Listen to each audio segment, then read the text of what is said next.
৪৪তম ভাজাচাউলী অঞ্চল প্রাথমিক বিদ্যালয় ও শিশু শিক্ষা কেন্দ্রসমূহের আঞ্চলিক বার্ষিক ক্রীড়া প্রতিযোগিতা অনুষ্ঠিত হলো ধানগড়া জ্ঞানেন্দ্র বিদ্যাপীঠের সংলগ্ন মাঠে, এবং যেখানে আজকে প্রধান অতিথি হিসেবে উপস্থিত ছিলেন ভাজাচাউলী ৩ নম্বর ব্লক সভাপতি বিকাশ চন্দ্র বেজ এবং ভাজাচাউলী গ্রাম পঞ্চায়েত প্রধান নন্দদুলাল মাইতি। ভাজাচাউলী গ্রাম পঞ্চায়েতের সমস্ত প্রাথমিক বিদ্যালয় ও শিশু শিক্ষা কেন্দ্র এর সমস্ত ছাত্রদের নিয়ে আজকে এক বার্ষিক ক্রীড়া প্রতিযোগিতা অনুষ্ঠিত হয়ে গেল সারাদিন ধরে, এবং যেখানে আপনারা দেখতে পাচ্ছেন প্রধান অতিথি হিসেবে উপস্থিত ছিলেন বিকাশ চন্দ্র বেজ, এবং তিনি প্রথমে আজকে পতাকা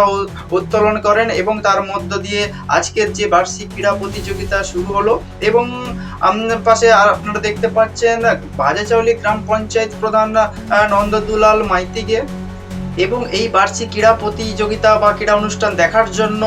ধানগড়া জ্ঞানেন্দ্র বিদ্যাপীঠের মাঠ সংলগ্ন মাঠে আপনারা দেখতে পাচ্ছেন প্রচুর দর্শকের সমাগম হয়েছে, এবং সকাল থেকেই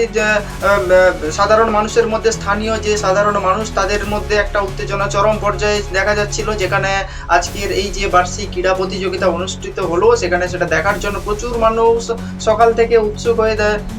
দাঁড়িয়েছিলেন, পুরো আপনারা ভিডিওতে দেখতে পাচ্ছেন। এবং যেটা নিয়ে আপনারা কি বলবেন যে আজকের এই ছোট ছোট বাচ্চাদের বা যে ভাজাচাউলী গ্রাম পঞ্চায়েতের সমস্ত স্কুলের যে প্রাথমিক স্কুলের এবং শিশু শিক্ষা কেন্দ্রের বাচ্চাদের নিয়ে আজকে বার্ষিক ক্রীড়া প্রতিযোগিতা ৪৪তম অনুষ্ঠিত হয়ে গেল, এবং সেখানে প্রধান অতিথি হিসেবে উপস্থিত ছিলেন বিকাশ চন্দ্র বেজ ও নন্দদুলাল